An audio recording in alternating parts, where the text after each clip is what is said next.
teks asli umat Islam berbahasa Arab dan muncul kata Allah. Orang-orang Kristen mengakui bahwa teks asli New Testament, the New Testament, Perjanjian Baru, itu ditulis dalam bahasa Greek.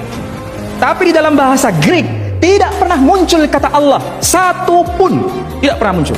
Justru yang ada, kalau saya mau boleh kutip, dalam Injil Yohanes pasal 1 ayat 1 disebutkan en arche en hologos, kai hologos proston theon, kai theos en hologos.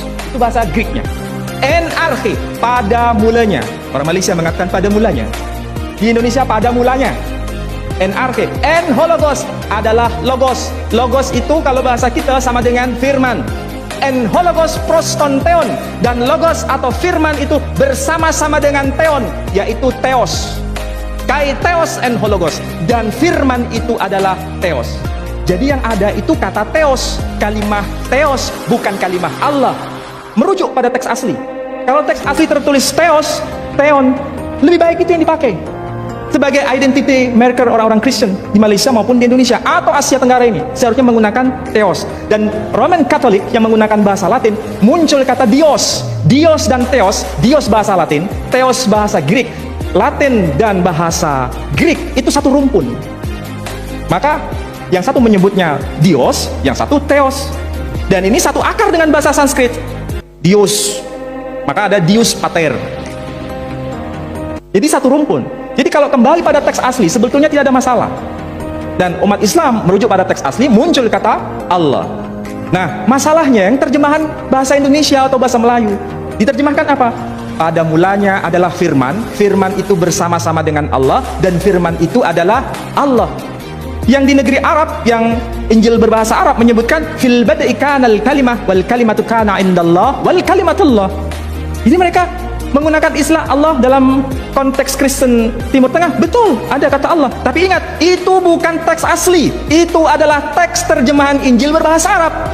Masalahnya di Indonesia itu lain. Kalau di pesantren, orang-orang Kristen, cerdik pandai Kristen, itu ke pesantren-pesantren di Indonesia dan datang ke sana dengan membawa Alkitabul Muqaddas.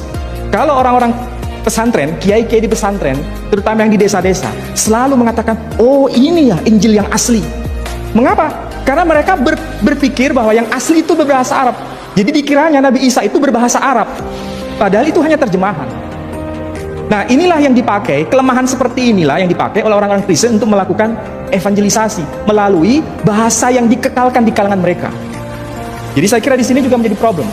Jadi mudah-mudahan kita mulai duduk bersama, tidak perlu hanya orang-orang Muslim. Kalau bisa, orang Muslim dan non-Muslim, terutama yang Kristen, mengadakan dialog. Bukan debat, tapi dialog. Untuk memperbincangkan persoalan seperti ini. Salah satunya mengenai kalimah Allah ini. Supaya sama-sama tahu.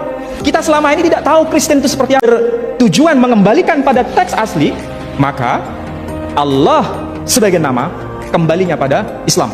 Kristen, gunakanlah kata theos atau kurios. Karena itu yang muncul. Sehingga kalau dengan demikian adil kita.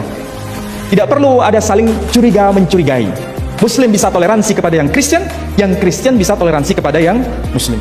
Mudah-mudahan apa yang saya sampaikan cukup memberikan sebagai pengantar. Nanti kita bisa dialog lebih intensif.